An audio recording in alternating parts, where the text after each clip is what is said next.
Hi friends, అందరు ఎలా ఉన్నారు? నేనైతే చాలా బాగున్నాను.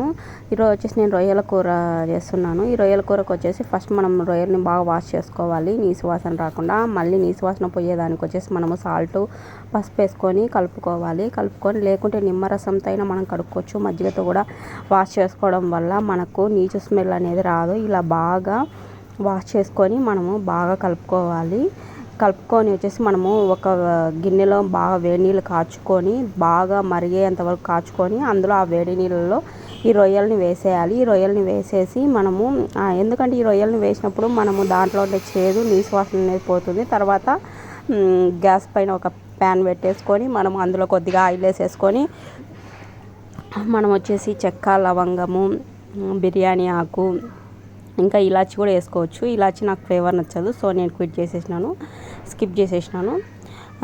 ఇలాచి వేసుకోవచ్చు. తర్వాత ఫస్ట్ అయితే మనం ఆనియన్స్ వేసేసుకొని ఆనియన్స్ బాగా పచ్చివాసన పోయేంత వరకు వేయించుకోవాలి. అట్ ద సేమ్ టైం ఆనియన్స్లోనే మనము సాల్ట్ వేసుకుంటే కనుక ఆనియన్స్కి సాల్ట్ బాగా పడి కర్రీ అనేది చాలా టేస్టీగా వస్తుంది. నెక్స్ట్ వచ్చేసి మనము వాళ్ళ కారంకు తగ్గట్టుగా మన కారం పొడి కూడా యాడ్ చేస్తాం కాబట్టి మన కారంకు తగ్గట్టుగా పచ్చిమిర్చి యాడ్ చేసుకోవాలి. ఎందుకంటే కొందరు కారం తక్కువ తింటారు, కొందరు కారం ఎక్కువ తింటారు. నాన్ వెజ్లో అయితే మాత్రం మనం కారం ఎక్కువగా వేసుకుంటేనే సరిపడినంతైనా వేసుకోవాలి. మరీ తక్కువ వేసుకుంటే ఏదో తినాలనిపించదు. సో మనము సరిపడినంత కారం వేసుకుంటే కనుక చాలా టేస్టీగా ఉంటుంది. మరి ఇందులో కూడా మనము పసుపు అనేది యాడ్ చేసుకోవాలి.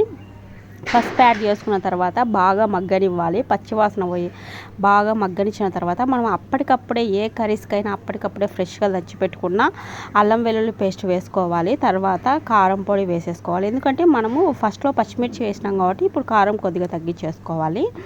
కారం పొడి వేసుకోవాలి. కారం పొడి వేసుకొని బాగా పచ్చివాసన పోయేంత వరకు బాగా వేగనివ్వాలి. ఇదైతే నేను ఫస్ట్ టైం ట్రై చేస్తున్నాను. ఇది మా ఫ్రెండ్ పక్క నుండి నాకు గైడ్ చేస్తుంది, ఇలా చెయ్యి అంటుంటే నేను చేస్తున్నాను. తర్వాత మనము బాగా రొయ్యల్ని వాష్ చేసుకొని ఇందులో వేసుకోవాలి.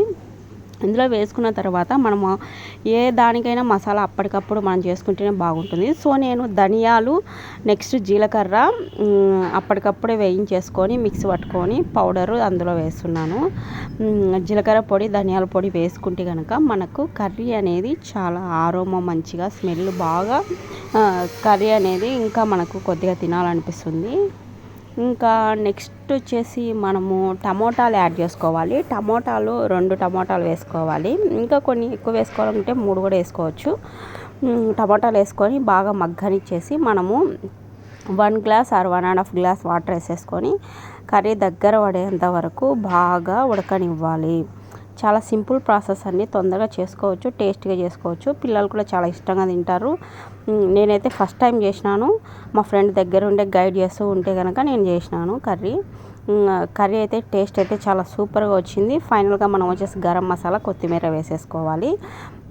ఇంతవరకు మన ఛానల్ని ఎవరైనా సబ్స్క్రైబ్ చేయని వాళ్ళు ఉంటే ఖచ్చితంగా సబ్స్క్రైబ్ చేయండి, నన్ను సపోర్ట్ చేయండి. చూడండి, కర్రీ అయితే మనకు రెడీ అయిపోయింది. ఆ క్వాంటిటీ వచ్చేంత వరకు మనము కర్రీని ఉడకనివ్వాలి. ఈ వీడియో కనుక మీకు నచ్చినట్లయితే లైక్ చేయండి, షేర్ చేయండి, సబ్స్క్రైబ్ చేయండి.